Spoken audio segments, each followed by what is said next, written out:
And in the Impact segment tonight, one of the awful things about politics is that some people use personal attacks to make their point. Some members of the Congressional Black Caucus, for example, don't like the Tea Party. Fine, they're entitled to that opinion. But unfortunately, they keep banging the racist drum. Some of these folks in Congress right now would love to see us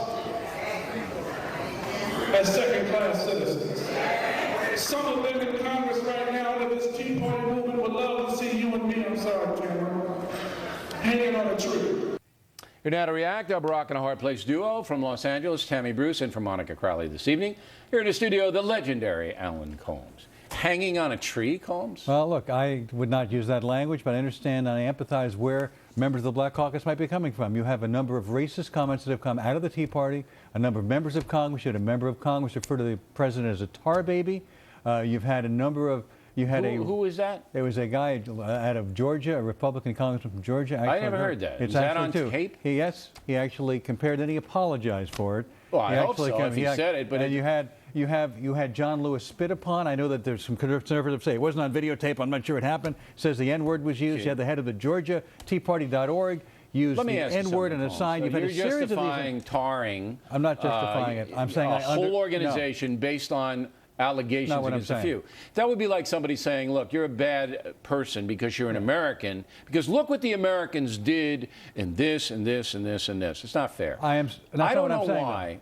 I don't know why. And you're in this world, I'm not, in this far left world. Far, far left. Why these guys continue to do this? Who are they trying to persuade? What I'm trying to say here, Bill, is not that I condone it or not that I would use that language. No, I'm saying is I understand where they're coming from, given the number of times you've had this kind of rhetoric and signage at some of these Tea Party events. You can't do that. You've had racist rhetoric in the United States ever since Columbus discovered America, okay? Yeah. You can't demonize any group for the actions of a very few. This is the way the group seems to be behaving. It doesn't matter.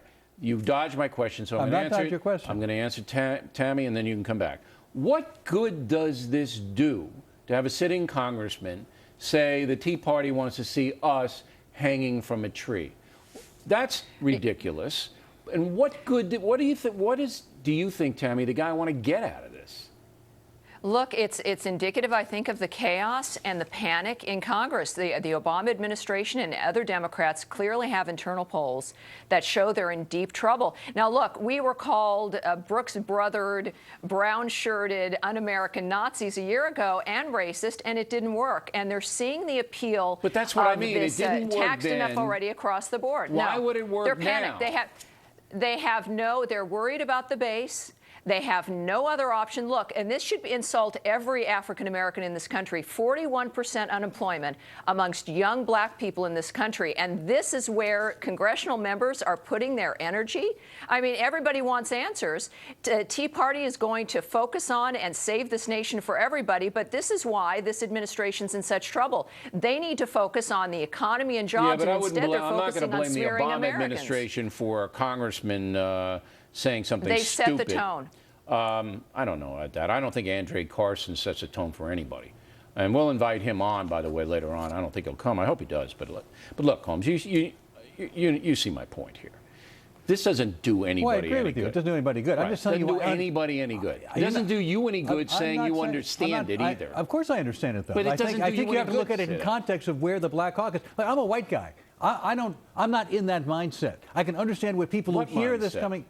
If you're an African American, you hear this incoming from a group of people who are basically white, basically older, and there have been a number of studies that have shown that they are not particularly sympathetic to black people. I understand why they're saying the things they're saying. I don't see any of those studies. Yes, Ms. Bruce. Any of that. Go ahead. Let me just say, look, poverty and unemployment does not discriminate. I don't think anyone in the African American community right now is engaging in this kind of rhetoric. Everybody knows that the future's at stake, and I think it's insulting to suggest that this is what people in the black community want to hear right now when they don't know how they're going to pay the rent next month. That's the problem here. I don't think anybody sympathizes with this kind of tactic. They want to know people are working. The idea that this racism does exist in some quarters and there is a need to address jobs and issues with black people, they can coexist. Those things, they can't both coexist. When you use incendiary, violent images like hanging from a tree, that just wipes out your credibility. Or target maps on congressional districts? That's violent imagery as well. Come on. Come on. I mean, Colmes, but come on, see, this is a but the point distraction is, it's that not just nobody the far wants left. You love to anymore. say the far left. It's not just one side that I mean, does a it. map that targets districts distraction. change, and you're you're going to make with that gun analogy targets on to it? this? Absolutely. This is insane. Absolutely. All right.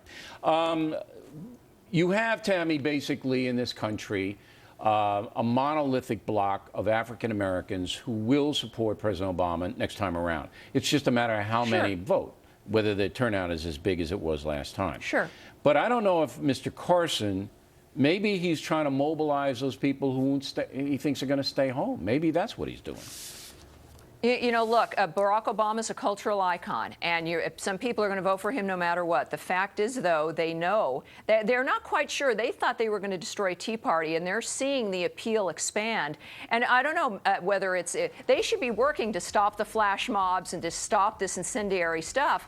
It looks as though maybe a segment wants there to be chaos. Most of us don't, and we're going to work against that. Well, they want a diversion, I think, and this is what propagandists do. They start fires so that you won't pay attention to what the real issues are. All right, Tammy, thanks very much. Colmes, as always.